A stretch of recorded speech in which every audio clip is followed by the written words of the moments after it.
Well, welcome to the 5 a.m. Mester Scrum late edition in the evening. I think it's like 6:30 p.m. Eastern Standard Time. I apologize. I got so many things going on. Everyone's doing this, but you know what? You have to work on it. And I still wanted to do the show and share with you some thoughts on some sprint planning, stuffed activities, and today talk about using like continuing the baseball theme from before and using a baseball lineup, like how the manager puts their batting lineup together and preparing for a game, using the same mentality or using something fun or interesting like that to plan your sprint planning. Like have the same kind of logic, how it does there. So we're going to talk about that a little bit and how it's not sprint planning. It's just not throwing stuff up against the wall, but there is a little strategy to it. And I'm going to compare it to batting order a little bit. So we're going to talk about that today on our Thursday for 5 a.m. Mester Scrum, where we talk about Scrum and Agile in a very practical and tactical way, so you can bring value to your customer and not work so hard to bring that value to them. So why baseball order, Greg? Why are you talking about? So if you ever seen Jira, if I have everything here, I do. I have a whiteboard, right? So in baseball, the manager will pick different players in the lineup based on who's pitching, what kind of pitching, and mix it up based on what their tendencies are and what they're good at versus bunching them all up together. So like if we were doing a baseball lineup, and in the lineup there's 10 people, right? There's 1, 2, 3, 4, 5, 6, 7. We'll just go with 7 for now, right? And we got a Bubbles. Hi, Bubbles. She's here. What's up? What's up, Bubbles? When I'm doing a show, did you need to say hi? Here. Get it over with. There she is. Doesn't care. Day or night. She's gonna track me down with the show. Hopefully she won't take the microphone out. Don't take the microphone out. Don't do it. Don't do it. Bubbles, lay down. Hold on. Lay down.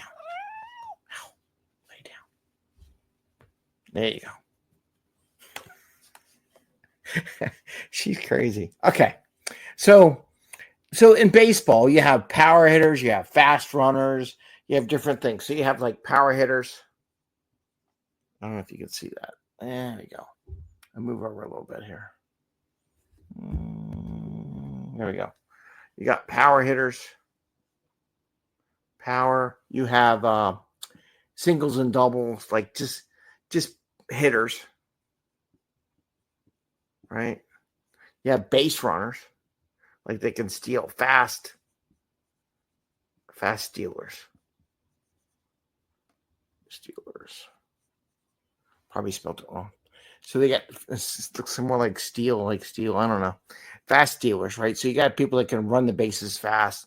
People get walks. People want power, right? So in baseball, you don't want to put everything as like power, hitter, stealer, right? Or fast. I'll put an F for fast. So that's not what you want to do. So in baseball, you might do a hitter, right?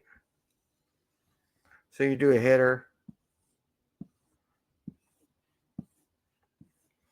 And maybe you do power, right?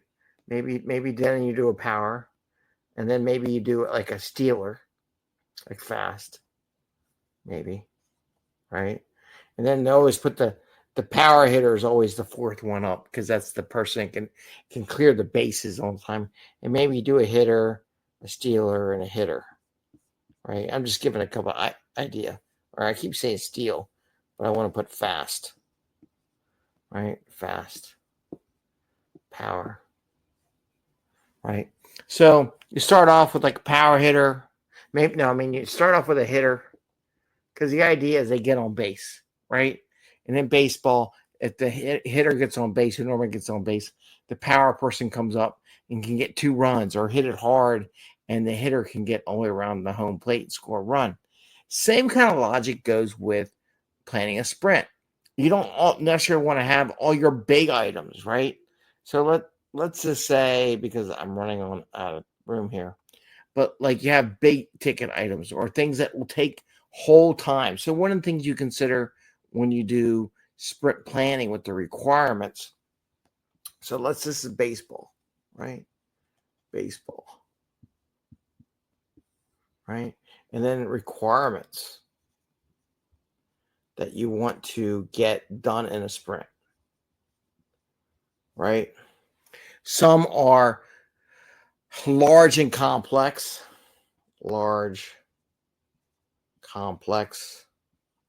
that might take a couple people to do it or a longer time than normal to do. You have simple ones, small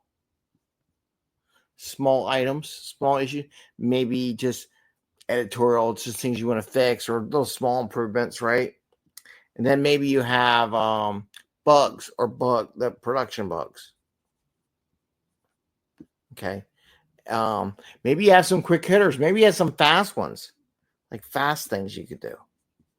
Fast wins, right? To make the customer happy, something that doesn't take an awful lot of stuff, right? So now here I put the pound. I'm going to get rid of that word. So I'm going to do that. And then let's say in the case of this is a batter. So I'm making a column on here for those who are doing the podcast thing. So I got a couple columns where you can do the worst way where you do all power, right? But then you could do a better way, which is mixing up power hittings and stealing capability or fast runners, right? So the same idea goes to sprint planning. You take the same process. So what you want to do is say, well, we don't want to do all large things. Like, so maybe I can fit 2 in here. Let's see if I can fit 2 in here. And it's going to be tough, but I'm going to do it. I'm going to do it. So when you plan your sprint, I want to put L for large, right? Small, bugs, fast, right? So I'm going to put, you don't want to, this is the bad way of doing it. I'm doing all my large ones first, right? And put a risk that I get nothing done. Maybe you get a bug. Maybe get a small one, and maybe you get a fast one at the end. So some people think, oh, let's all do the large ones first because they're high value. You know, it's what everyone wants and stuff like that. But maybe they take more one sprint, right? So what you really want to do is look at the player, the team you have and what's capability. So maybe you put a large one up front, okay? But then maybe you put a small one, maybe you put a bug, right, from the last sprint that you want to fix. And you put them in these order. This is the order that you put in the list when you do sprint planning. Some people think you just do it. And there is a way of doing it where you mix it up, where you have some large ones, some small ones, maybe a bug, maybe another large one, maybe a fast one, right? And then maybe you do another small and 2 smalls at the end. So in this mix up, I got one where I do a large one first. I do a small one. I got a bug. I got another large one. I got one that's fast, something we could win. Like we know would give us a couple of days in a sprint. Gets closer to the end of the sprint, we get that done. Maybe 2 smalls, right? So you want to mix up your sprint to have a mix of work, just like we mix up the baseball to take advantage of it. Why? The large ones are high value ticket items, right? But the small ones are quick wins. We need some hitters out there. Yeah, it's going to take a longer, but we don't want to make nothing out. So the same principle applies in sprint planning as it does with baseball batting plan, right? So if you did all power and no one got anywhere, and you got the hitters, and here I got a hitter. But there's 3 hitters, and they all move one base at a time. You don't score any runs, right? And then you have a fast guy at the end, but he's got to get on base, right?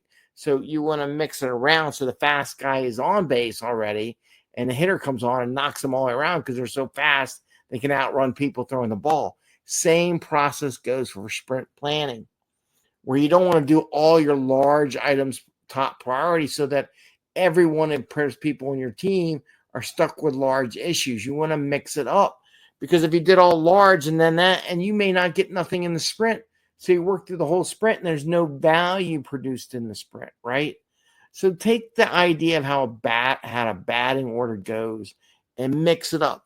Maybe a large one up front because it's going to take a while to do. We just know it. Might as well start earlier than later. Because if you start a large one too far in the sprint, you'll never get it done, right? And you get the partial credit debate and all that kind of stuff.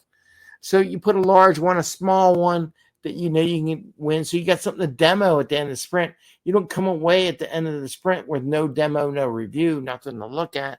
Maybe you do a bug in there just because you need to fix things right, you know. And maybe then someone picks up another large one when we get there. So we got a couple large issues that are high value ticket items that we want to get done. Maybe you got a fast one in.